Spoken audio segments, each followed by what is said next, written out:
Hey everyone, कैसे हैं आप सब। चलिए हमारी आज की स्टोरी युगांत और रूही एपिसोड नंबर 101।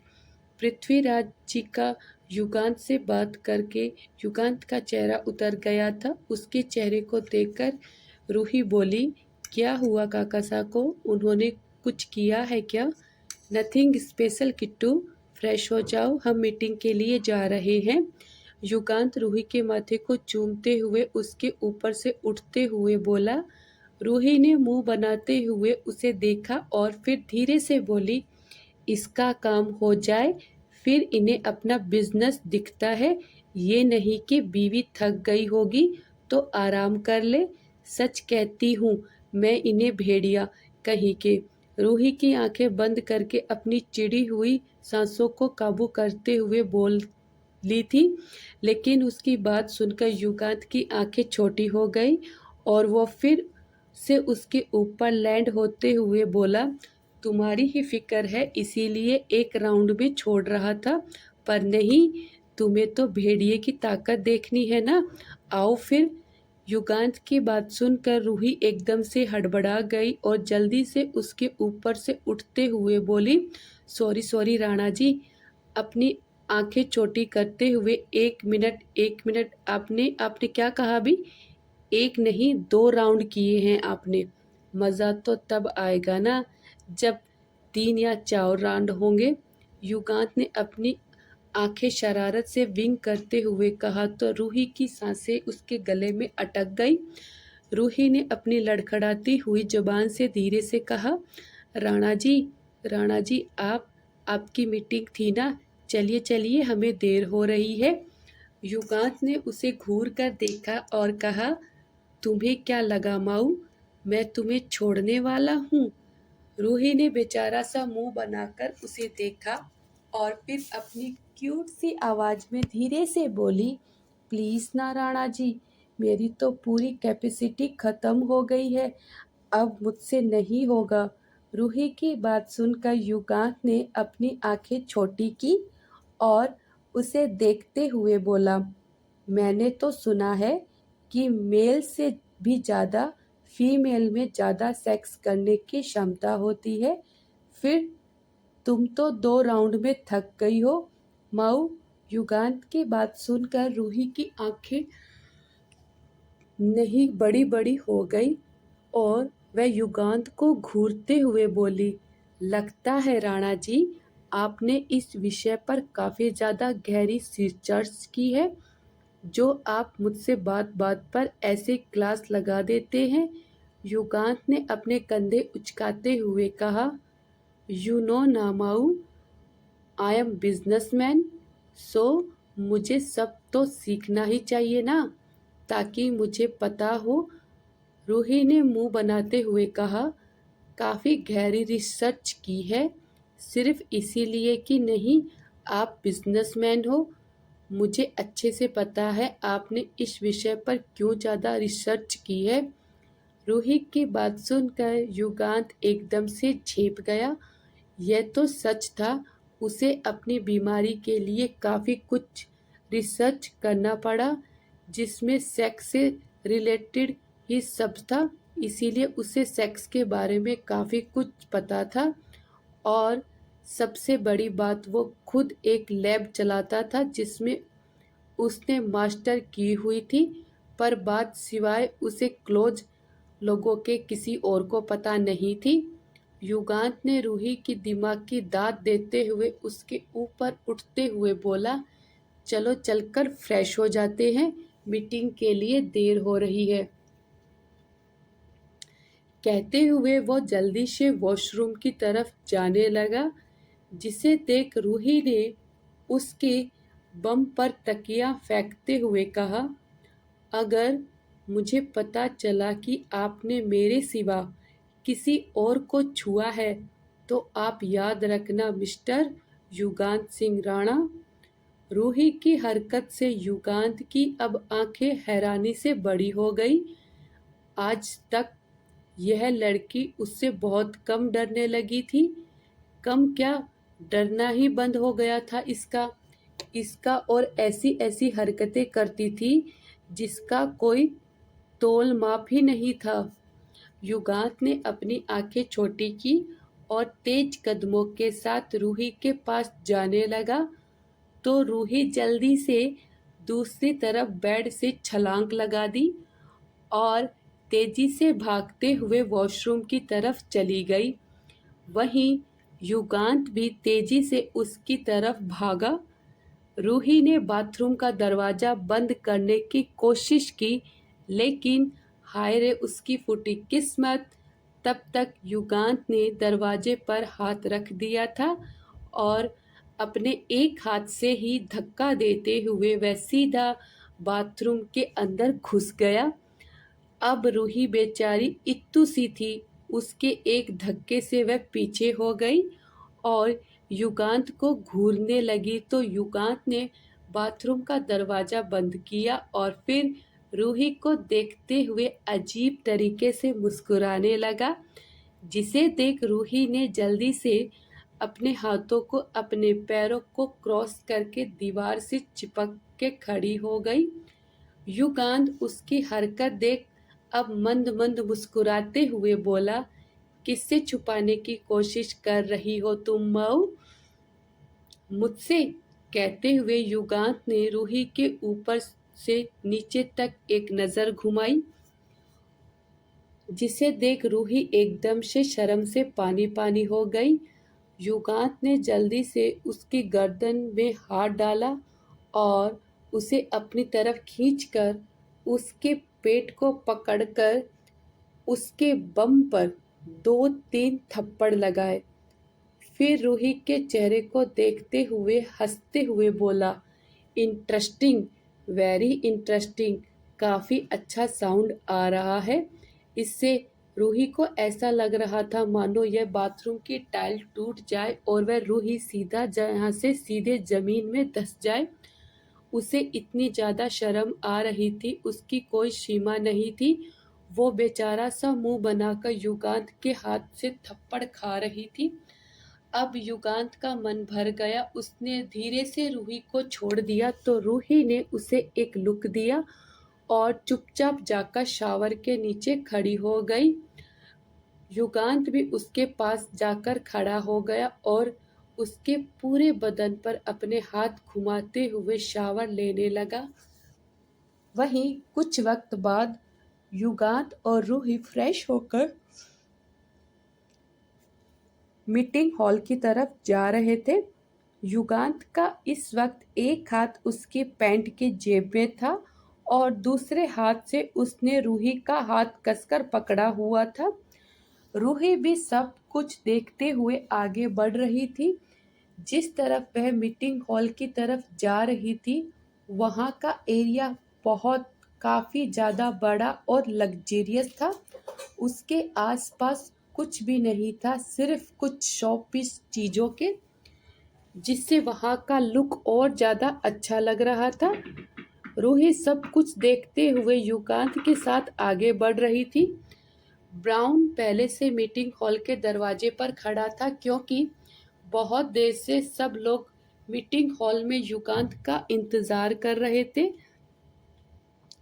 जैसे ही युगांत ने मीटिंग हॉल में एंट्री की, सब लोग अपनी जगह पर खड़े हो गए और युगांत के साथ किसी लड़की को देखकर सब लोग समझ गए कि जरूर ये मिसिज राणा ही होगी। युगांत ने अपनी जगह पर बैठ गया। ब्राउन ने युगांत के पास ही रूही के लिए चेयर लगा दी थी, जिस पर युगांत ने रूही को बैठा दिया और फिर ब्राउन को देखा तो ब्राउन ने उनके सामने एक फाइल रख दी, जिसे रूही काफी गहराई से देख रही थी। युगांत चुपचाप रूही को ही देखे जा रहा था और सब लोग चोर नजरों से युगांत और रूही दोनों को ही देख रहे थे। रूही बहुत ज्यादा मन लगाकर वह फाइल पढ़ रही थी। लगभग 15 मिनट ऐसे ही बीत बीत गए। 15 मिनट बाद रूही ने उससे फाइल को बंद करते हुए युगांत की तरफ देखा और फिर खुश होकर बोली, राणा जी, यह तो काफ़ी इंटरेस्टिंग प्रोजेक्ट है, पर आपको नहीं लगता इसमें हमें और ज़्यादा बेनिफिट मिल सकता है। रूही के ऐसे कहते ही युगांत के ओठों पर तिरछी मुस्कुराहट आ गई और वह अपना एक हाथ टेबल पर रखकर रूही की तरफ देखकर बहुत सीरियस टोन में बोला, और तुम्हें ऐसा क्यों लगता है मऊ?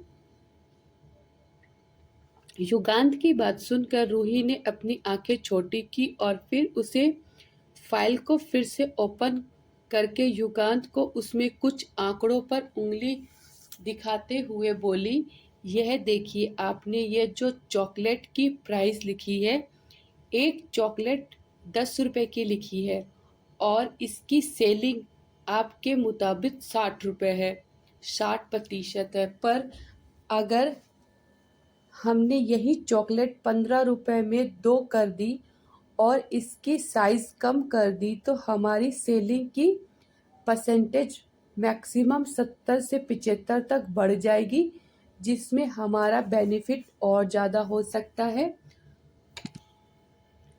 फॉर एग्ज़ाम्पल, अगर हम 2 चॉकलेट पीछे 20 रुपए कमाते हैं तो इसमें हमारी सेलिंग कम हो सकती है, और अगर यही चॉकलेट हम 30 में करके बेचते हैं, वह भी आधी करके, तो चॉकलेट में हमारा और 2 चॉकलेट उसमें बढ़ जाएगी। मतलब जहां हम 2 चॉकलेट में 20 कमा रहे थे, उसी में 2 चॉकलेट में हम 30 कमाएंगे, वह भी सेलिंग ज़्यादा करके। तो इससे हमारा 10 रुपये एक्स्ट्रा मिलता है हमें। रूही का बिजनेस माइंड देखकर वहां पर बैठे सब लोग एकदम से शॉक हो गए।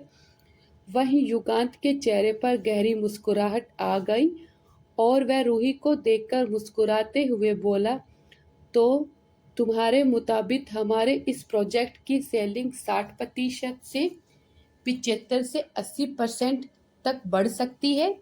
रूही ने अपने कंधे उचकाते हुए कहा, ऑफ कोर्स, क्यों नहीं। अगर हम ऑफर में इसे बेचते हैं तो हमारी सेलिंग ज़्यादा होती है, जिससे हमारा बेनिफिट डबल हो सकता है। रूही की बात सुनकर युगांत ने वहां पर बैठे सारी एम्प्लॉयज को एक नज़र देखा, जिसके सर इस वक्त झुके हुए थे। इस प्रोजेक्ट को बनाने के लिए मैक्सिमम उन्होंने 1 महीना लगाया था, तब जाकर कहीं उन्होंने 60% तक काम को बढ़ाया था, क्योंकि 50% इनकेयर के नीचे तो युगांत किसी प्रोजेक्ट पर काम नहीं करता था। उसे हर सेलिंग पर 50% से ऊपर ही लगता था, और अगर प्रोजेक्ट बड़ा हो तो उसे 100% चाहिए था। लेकिन युगांत छोटी छोटी बातों पर ज़्यादा परसेंटेज नहीं लगाता था, पर रूही का वह 50% से 20% बढ़ाना युगांत को काफ़ी ज़्यादा भा गया था। जो काम 1 महीने तक उसके सारे एम्प्लॉयज़ ने मिलकर नहीं किया, वह रूही ने वहाँ बैठे बैठे 15 मिनट में कर दिया, जिसे युगांत रूही के ऊपर काफ़ी ज़्यादा इम्प्रेस हो गया था। और बाकी की एक्सरसाइज क्लोज हो गई थी। एक्सरसाइज के साथ साथ एम्प्लॉयज़ के साथ साथ ब्राउन भी काफ़ी ज़्यादा शॉक में था। उसे नहीं लगा कि उसकी लेडी क्वीन का दिमाग उसके किंग बॉस की तरह ही होगा। अगर किंग बॉस और लेडी क्वीन का दिमाग इस कदर है तो उनके बच्चों का दिमाग कितना होगा। रूही की बात सुनकर युगांत ने सारे एम्प्लॉयज़ की अच्छी खासी क्लास लगाई दी थी, जिससे रूही से सबको देखते हुए घुर्राते हुए कहा, अगर तुम लोग यहाँ यूरोप में RSR इंडस्ट्री में काम कर रहे हो तो तुम्हारा दिमाग कितना ज़्यादा होना चाहिए। आगे से बिल्कुल कोई भी मिस्टेक मिली तो मैं सीधा तुम्हें इंडस्ट्री से बाहर फेंक दिया जाएगा। कोई ज़रूरत नहीं मुझे ऐसे एम्प्लॉयज़ की जो 1 महीना एक प्रोजेक्ट के पीछे पागल करके रखते हैं, ठीक से यूज़ भी नहीं कर सकता। आगे से जितने भी प्रोजेक्ट होंगे सबकी फाइल सबसे पहले मेरे पास आएगी।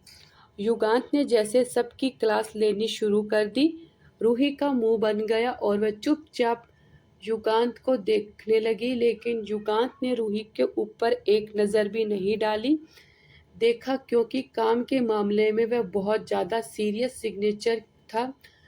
कुछ आधे घंटे तक सबको अच्छी खासी डांट सुनने के बाद युगांत ने रूही का हाथ पकड़ लिया और फिर उसे लेकर कैबिन से चला गया।